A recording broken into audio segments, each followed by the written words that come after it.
Welcome to Global Voice Radio with Nikki Ruffin Smith, host of NIA's Proeject. Join Nikki as she talks about education, family fun, and building a business. Join Nikki Ruffin Smith, host of NIA's Proeject, every Thursday at 7 p.m. Eastern. I am very excited today to be here with Nikki Ruffin Smith. I am Denise Joy Thompson, and along with iRing Pro, we support hosts with their shows on Global Voice Radio. And I'm excited that Nikki is one of our new hosts, and Nikki brings a lot of variety due to her background to her show. Nikki is an author, an educator, a retired Army officer, a speaker. She's a catalyst for change. And Nikki has a very unique message. She's created a very unique movement program to help children realize that they can do anything in their life. And Nikki's show is entitled NIA's Proeject. So Nikki, thank you for being here with me today. Thank you for choosing Global Voice Radio to share your message, share your voice with the world. Thank you for having me. So you have had a very interesting life, a varied journey in how you got to where you are today. So let's talk a little bit about through your career with the Army, through your childhood, your young adulthood, how did you come to be where you are today? Okay. I think as far back as I could remember, I always wanted to be in the military. And I got that notion from my uncles. My uncles were both military. One was Air Force and one was Army. And I just loved the way they looked. I loved the way they presented themselves and just the respect that they got. And so I was like, wow, that's what I want to do. It never dawned on me the gender at all, and so all I thought to myself was that's what I want to do. And they never told me there's a difference. You being a girl and a female and we're male, no difference whatsoever. And so I just went with that. When I joined high school, when I got in high school, I joined the ROTC program. It was an Air Force ROTC program. So that was really my direction at that time. That's where I wanted to be, in the Air Force. And when I graduated high school, I did go on to college, but I still wanted to be in the military. And when I joined a few ROTC classes in college, but it's just like my spirit kept telling me, you want to be in the military. So what I did was, one particular day, I just said, okay, I'm going down to the recruiting office. And at that time, like many times, the Army just bombarded me and just took over as I walked in the office. And I was like, no, I want to go to the Air Force. Well, when I went in the Air Force recruiting office, they were like, we're not taking anybody right now. So I looked over to the Navy, the Army. I was like, okay, going to the Army. And that's what happened. They encouraged me, though, to finish college and come in as an officer. Well, I was so determined to go on in then, because I came from a background where I did not, economically, we didn't have much.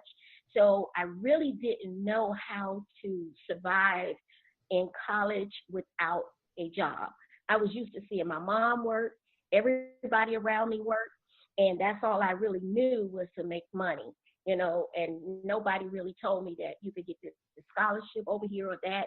And I don't even know if I would have been satisfied with that. I just don't know. I probably would have worked anyway.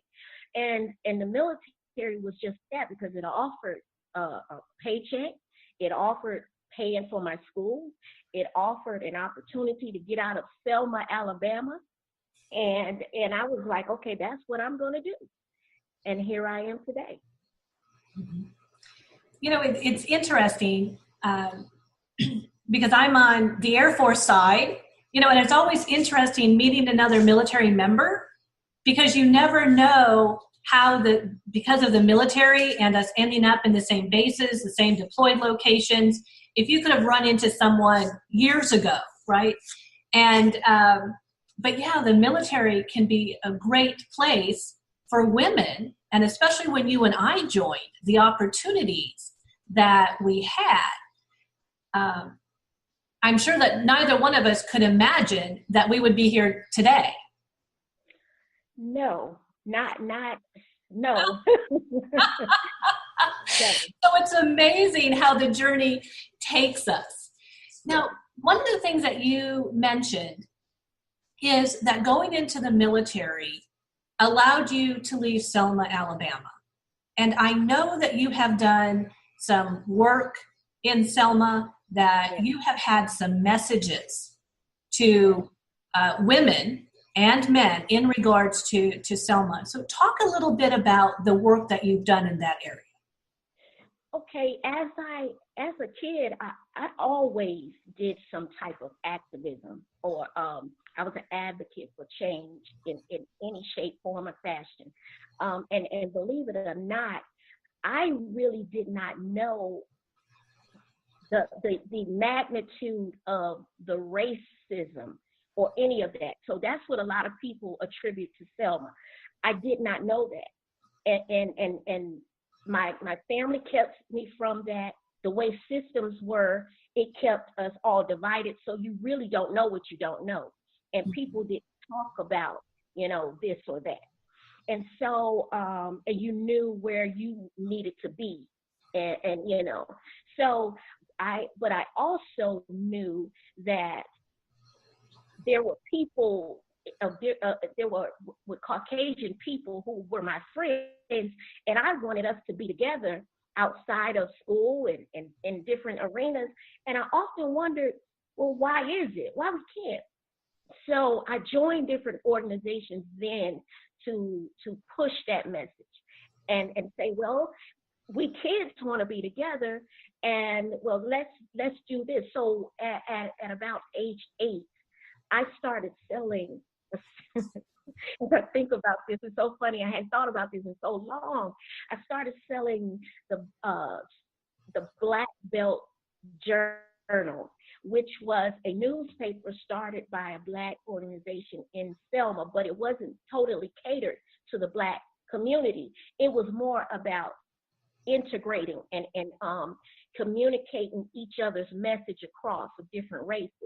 Mm-hmm. So they offered each kid who decided to sell that paper, they offered us 50 cents a paper that we sold.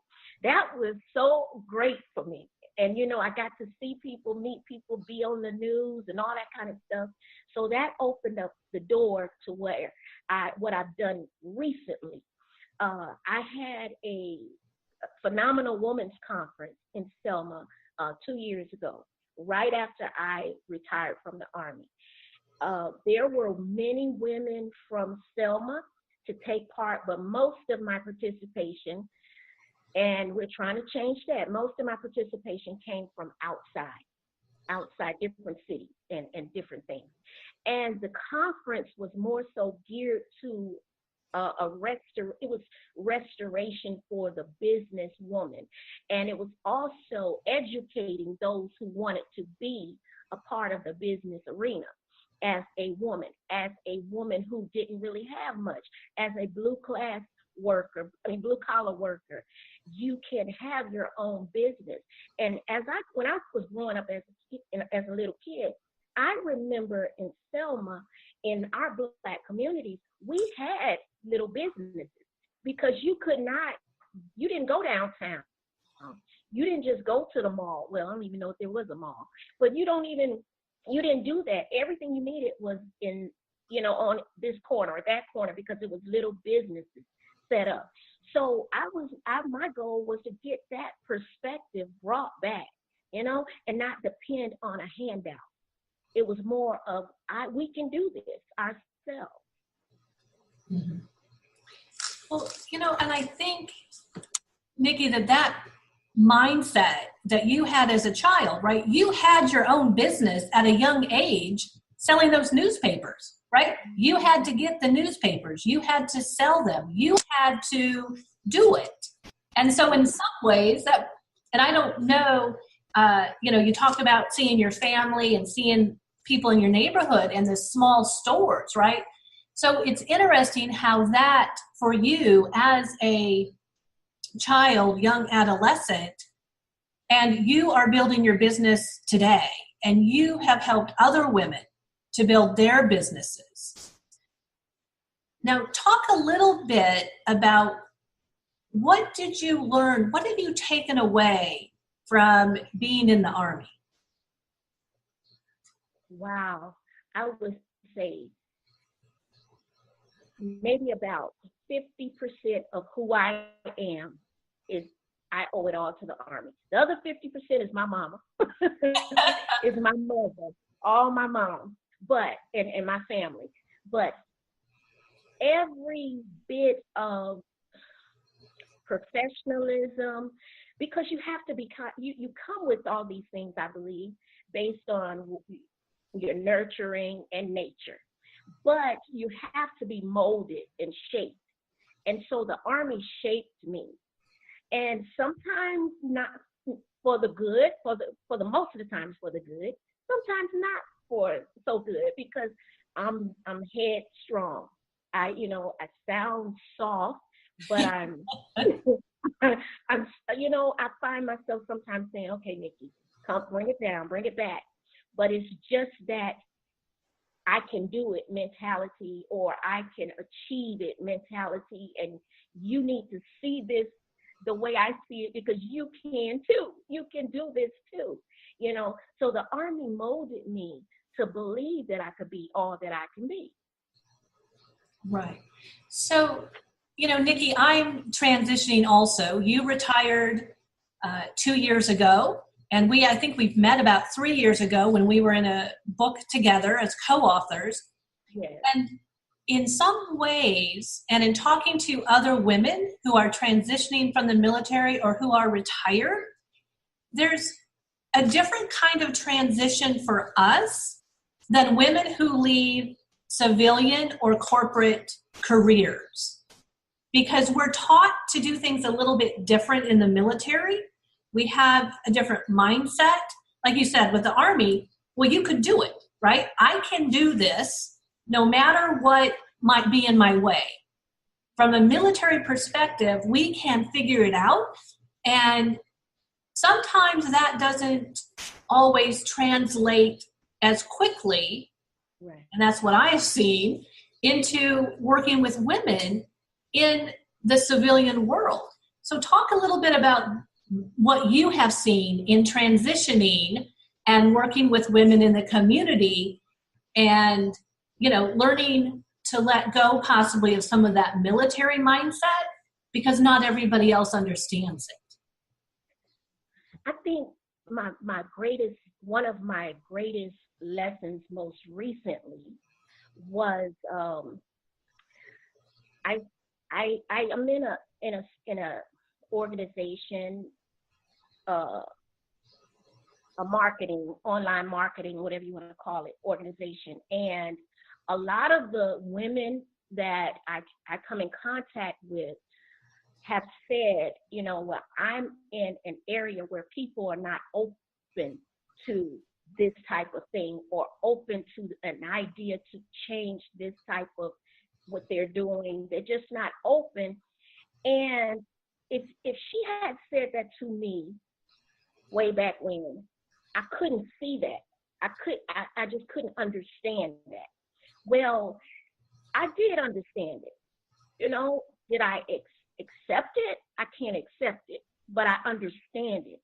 And I'm patient with it now, because again, you don't know what you don't know.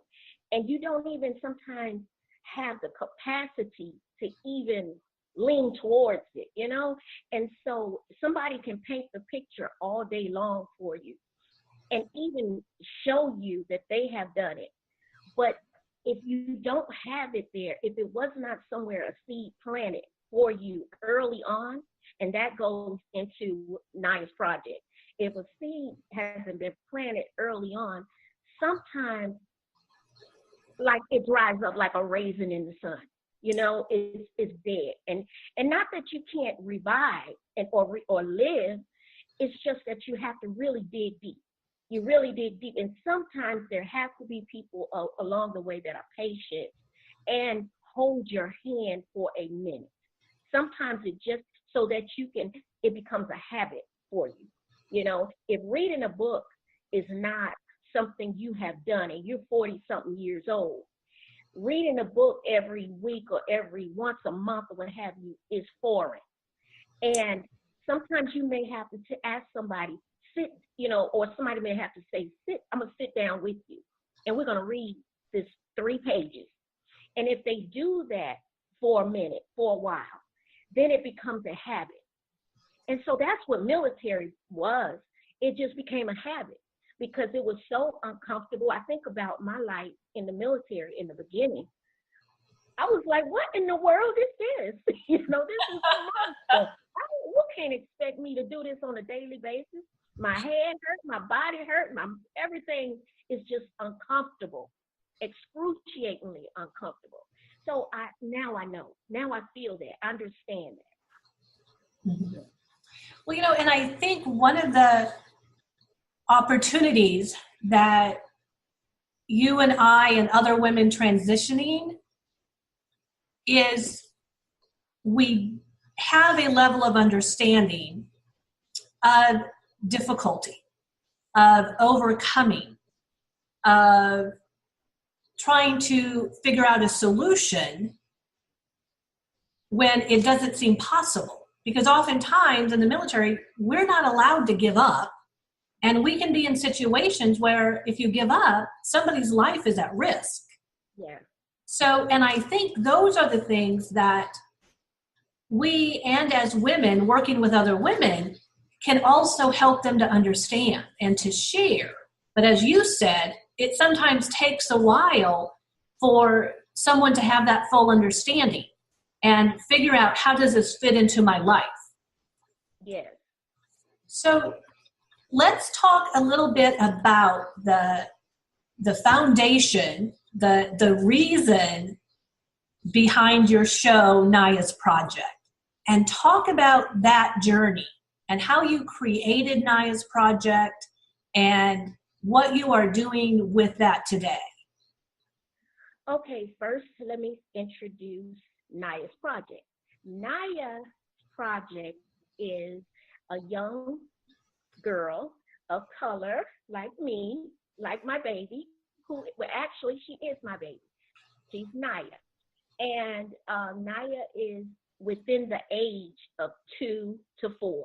So she's around in those ages. So she is interested. She has a very curious mind in her life, in science and technology and engineering and math. I mean, her and art, she's just so creative and all over the place. I mean, so that is my character. That's the makeup of my character. So the actual story is designed to communicate with educators, with parents, with churches, with communities at pretty much the lowest level, because it's basic information that's saying, look guys, the world is changing. The world is changing. It is no longer I'm writing and I'm also using the computer, because after a while writing is going to be obsolete. You know, we're seeing that as we speak, because the kids tell me now, by me being an instructor now, that they did not learn cursive writing. They didn't learn that because somewhere somebody knew that this is not going to really do anything. You're going to be digitally signing things now. So your handwriting may not be what we really need. We need you to use that computer and type in a PIN number, or you're using, a fingerprint to identify. So you're going to get away from the pen and the paper, maybe not today, maybe not tomorrow, but somewhere down the line. That's going to be the way.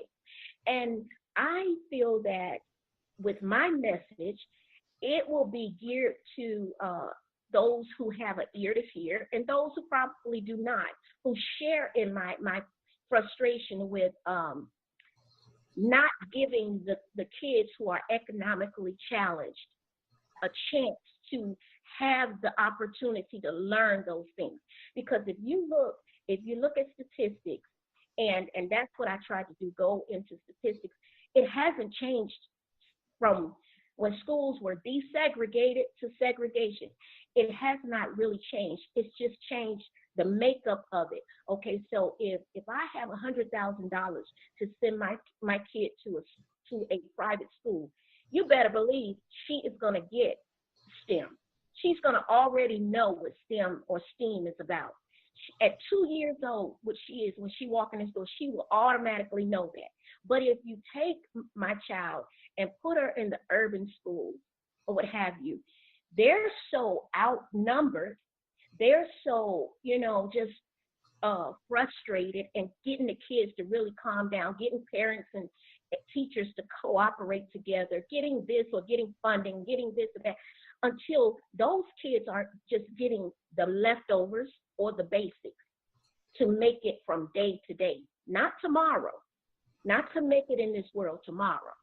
So my project is designed to help kids of all backgrounds, basically geared towards young girls of color, because if you look at, again, statistics, you go and research what opportunities are out there. These companies know that I need to be diverse in who I hire. So they're saying, well, let me hire these women. Okay, so let me hire this number of women of color, because I don't want any trouble now that the laws and rules and everybody is paying attention to how diverse we are. I'm going to gear my jobs towards women or women of color. So my product or my project is to get those kids, especially young girls of color, ready for tomorrow, ready for science tomorrow, ready for it all tomorrow, at a very early age.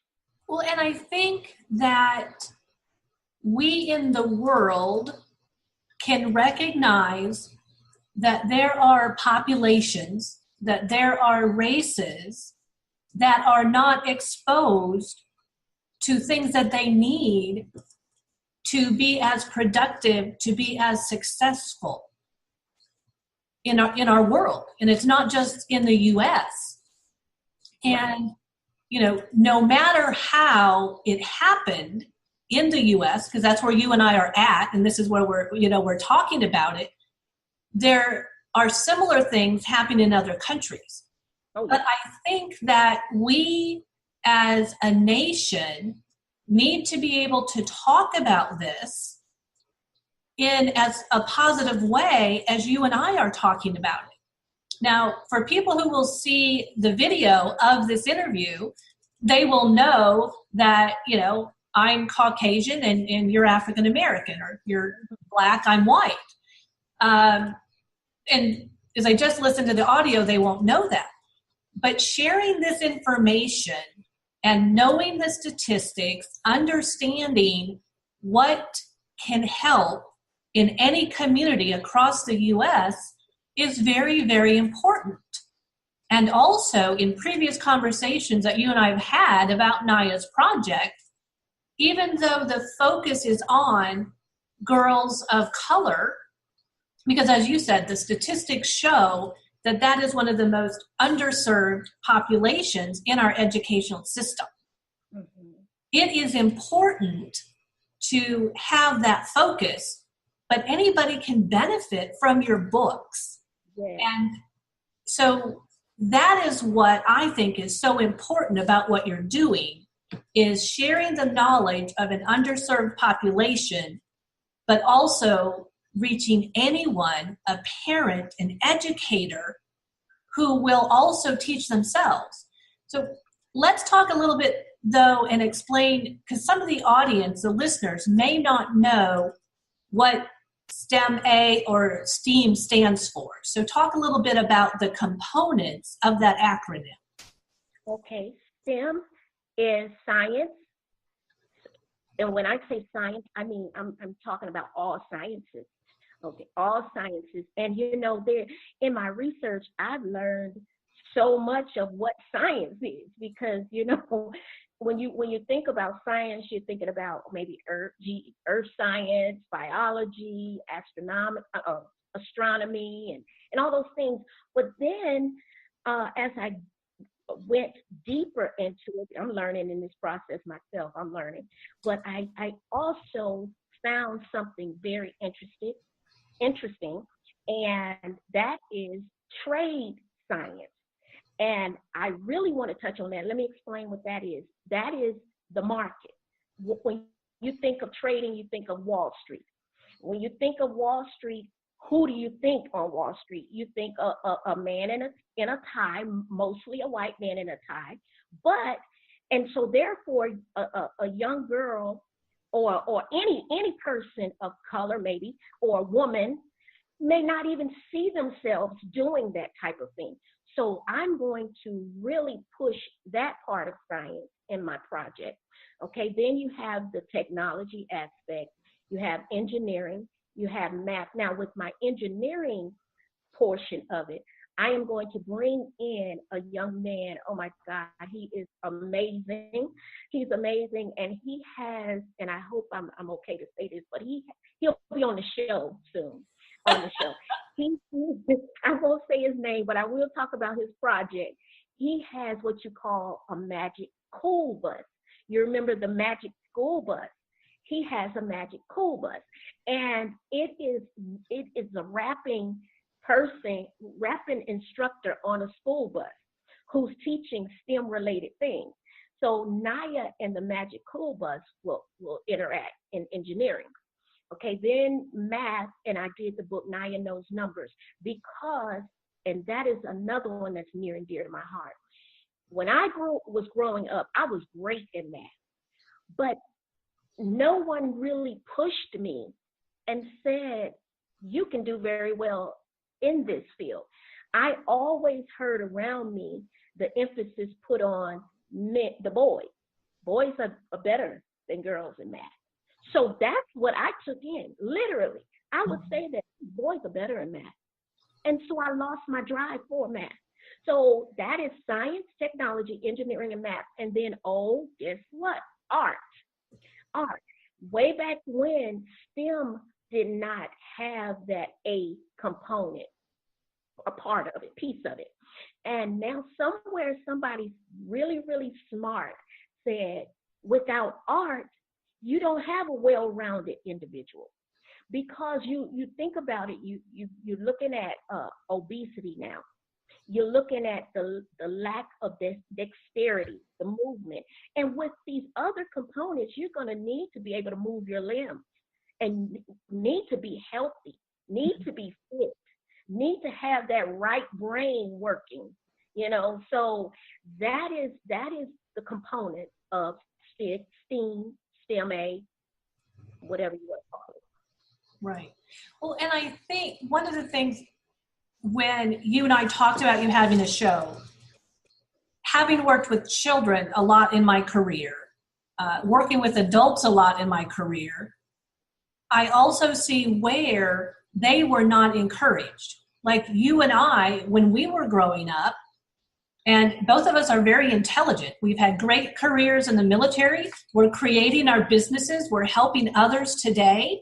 So you and I are very intelligent.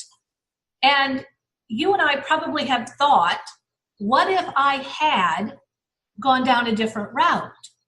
Now, I don't want my life to be different than what it is today, because I'm doing, exciting things, and I'm meeting great people like you and doing projects. But sometimes I wonder, if I had had more encouragement, as if you had in regards to math, what would we have done? And I think today you are sharing your project and you are allowing individuals to be encouraged in every area that they are involved in. So they have more choices. And then they can choose which one are they more passionate about, right? Which one do they like the most? Or which two do they want to follow up on and have as careers?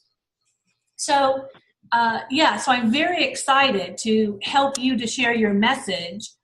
And now talk a little bit about how are you collaborating with parents and educators so that your books are reaching the children. So your books are in schools or preschools, are in the homes of parents and educators. So talk a little bit about that. Okay, well, right now, I have to start very small but I am using technology. Social media is my friend. I have two of my children's books. Yes, right now, one is on Amazon, and both of them are on bookman.com. And I'm doing that. And also, I have a digital curriculum that when I advertise it, I'm not set up properly to have that delivered yet, but I'm having people inbox me or what have you, email me and say, I want the whole shebang. I want the books and I want the curriculum. I just want everything. So, and then I have YouTube. YouTube is my friend. And as a matter of fact, you can go on there now and see Naya Knows Numbers. You can see Naya talks about technology. And so I'm using those different doors that are there for me and listening to what other people are saying in order to get my message out. I have joined different groups. That's where I met the young man who will be doing the collaboration with me with engineering. And hopefully I'll have some more guests. I'll be advertising the show, having guests join me on here to discuss Nice Project, as well as some things that they are doing. I'm giving them that, putting them in the hot seat to talk about them for a second and do some, you scratch my back and I scratch your back kind of thing, just to get it out there, get the message out there. So yes, that's what I'm doing. Oh, and even snail mail. People don't even mail things sometimes anymore. And I've been handwriting and mailing out things to churches and different things. I'm still old school too. So yes. So now, how did you create your books? Because I know that's been an interesting project for you also. So talk a little bit about having the idea of the book and then creating them. Wow. Oh, Denise. Wow. Let me tell you, I'm so happy that I learned and I did this on my own. I did everything from scratch, from the rooter to the tutor. I did it all by myself. Well, I have to say that my daughter inspired me, of course. I've always wanted to do a children's book, even before I had her. I always did, and didn't know that burning desire would really come when she came into my life. So my husband, bless his heart, he kept saying, when are you going to just write your book, your children's book? You're writing all these books. What about that book you talk about all the time? So really and truly, I'm the type of person is, if you keep on saying you don't think I'm going to do it, I'm going to show you. So he didn't say it. He did not say it, but he made that type of, look like, So I said, okay, I'm going to show you. So when he got off work, within 8 hours, I had 2 books done. Within 8 hours, which a children's book is not hard to write. However, I had that done, plus the illustration, plus had linked up with with Amazon and Bookman. All of this within 8 hours, because I just wanted him to know that I am motivated. I'm motivated and dedicated to doing this. And so I completed that, and the book accidentally went to one of my girlfriends before it came to me to see. She bought it in advance. She's such a great supporter, and I got to give her a shout out. Her name is Tanya Gillard. And she bought the book, and it shipped to her first. And she said, "Nikki, this book is beautiful." And I was like, "Really? Where is it? Where is it?" So when it actually touched my hand and I saw it, I was like, "Wow, yes, I can do this. I can really do it." And then when it came to me going outside my door and going to preschools, which I have, to share it, that was an amazing feeling as well. So yeah, that really was the process. I know it sounds like it was easy, or like in the Army we say dress right dress. It was not. It was all over the place. But and as I go to the next one and next one, it'll get better and better and more professional and all these types of things. Well, and one of the things that comes to mind as I listen to you share what you have created is this is an example for everyone, not just women, but anyone who has an idea. Is put it down on paper, create it, build it. It can always be massaged. It can be made better per se. But when we take that action, when we have that can-do attitude, that is what changes our life, and the ripple effect. As you and I talking today, and you are sharing, you are an example of what somebody can do in their life. And that's that catalyst for change. When I introduced you, I said that you're a catalyst for change because I've known the things that you have done in your life. And that's what we want to share with others. And that's what Naya's project is, definitely an example of catalyst for change. And it's empowering for you to share this and for people to hear. Wow. Okay. I needed this therapy today. Well, and this is what we can empower each other. And I remember, when you talk about Naya and having a little girl, I remember you, and I don't know if we met before you were pregnant, but I remember parts of your pregnancy. And so talking a few weeks ago, I'm like, no way is your daughter that old, right? Because I haven't aged that many years. I know. Yep. And even in having your daughter, I think that that's also an interesting story. It's personal to you, but I think it also is an example to women that it's not too late to experience motherhood, even though you have older children also.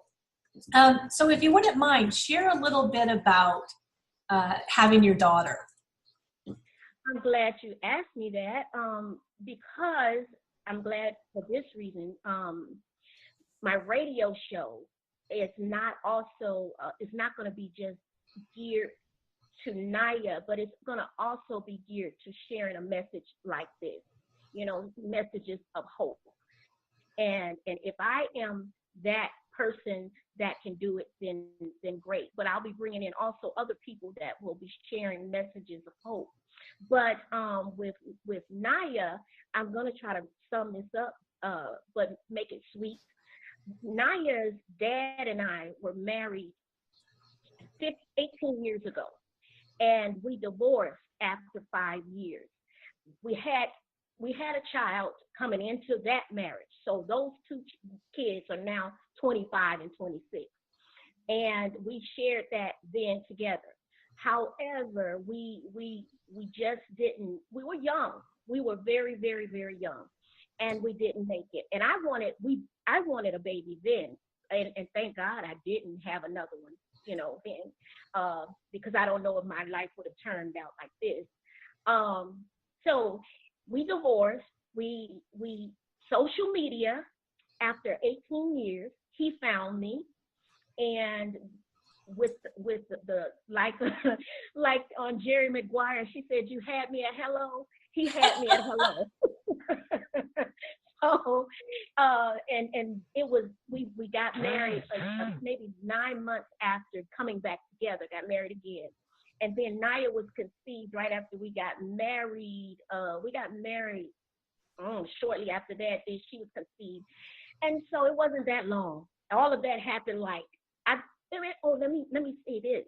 I put up vision board, and he wasn't the person on the vision board, and of course Naya wasn't the baby, but the husband, the baby, the business, the retirement, the house, and all of that was on my vision board. I kid you not, every piece of that happened, and I just pulled them down as they happened. As they happened, when I got pregnant, I knew she would make it into this world. I pulled that picture down. Yeah. And so that's how it went. And so now I'm like, okay, Lord, what I'm gonna put on another vision board? What else can you do for me? But then I got something for that too. But so anyway, we Naya came, and I had no thought at 44 years old that I would have any problems. None. I said, I'm fertile, I'm healthy, I'm strong, let's do it. And he said, let's do it. And after she didn't happen, maybe, the first time, we forgot about her. And that's what we to leave people with. When you put it out there in the universe, let it go. Let it go. It happens. It just happens. And he told me, he said, babe, you're pregnant. And I'm still doing PT, going, putting on my uniform, and I'm looking all fit and everything. I was like, no, I'm not. And I fell out the race, the run. We had a run, and I couldn't make it in the run, and I was throwing up. And I was like, okay, I think I'm pregnant. And I was so that is where we are today with little Naya. And I love that story. And yes, even the fact that you and your husband was able to get back together, you worked things through, you recognized that you were too young. And it's also okay when we don't work things through with a spouse or an ex-spouse. Whatever is to happen, we're able to choose. And hopefully we're choosing to act in as a positive way as we can. So you mentioned your show, and you are going to have, you're going to talk about Naya's project and give tips on that. You're also going to talk about some business tips, what you have learned in creating your business and working with women business owners. Yes. And you also have another venture that you're involved in. And so if you want to mention that, because that adds to how comprehensive, per se, what you are doing in regards to business is. Okay, yes. If you would see, if anyone sees my flyers, I have fun on there as my third thing, because we always have to remember to have fun. We talk about the education, we talk about the business, we talk about empowering one another. Now let's just have fun. So I am a travel agent, and I am offering from time to time different tips on that and different advertisements on these fabulous.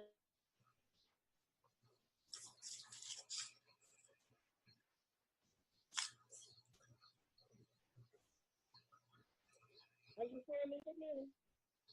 Denise, can you hear me? Yes. So you were saying you're offering travel packages and different things at great prices. I get those prices firsthand, and a lot of people may say, well, what's the difference between you and Travelocities and that? We could talk about all of that, but I find these things and they are already compared. When I get them, the prices are compared. So they're just going out there, and sometimes I may even offer a free voucher or depending on who's listening to the show, and come in and I may ask you to do or say something quirky to win it. And hey, we're having fun. And I think that's one of the most important things that we can ensure that we have in our life, because we have our career, we have businesses, we have family, we have ourselves. And when we are having fun, as we are meeting our obligations and our requirements and completing our tasks, then that really enhances our life. So I'm excited to hear more about everything that you're doing. I'm excited that we, Global Voice Radio, are helping you to share your message on NAYA's project. And what I would like you to leave our listeners with is, how can they contact you? How is the best way for them to follow you, to know what you're doing? Okay, yes. I have my website. My website is up, not totally complete yet, but it's still beautiful. That's www.exhaletoexcel.org. Okay, and then you can also email me at exhaletoexcel@gmail.com. I'm also on Facebook, Nikki Ruffin Smith, the only one. So you can, that's perfect right there if you just, inbox me on Facebook, because that's how I receive a lot of my messages, and I love that. So I have, that's about it. Yes. Okay.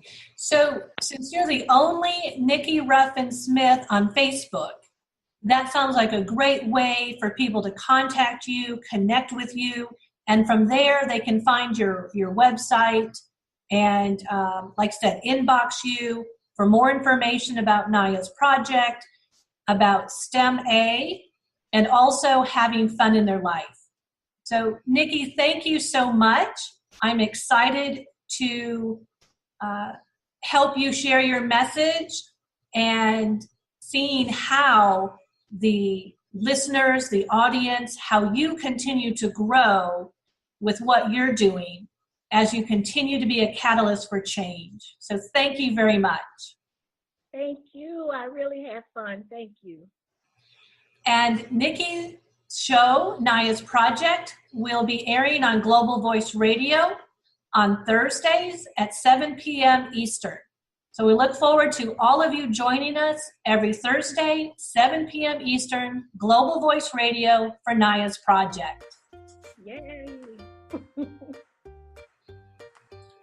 Join Nikki Ruffin Smith, the host of NAYA's Project, on Global Voice Radio every Thursday at 7 p.m. Eastern.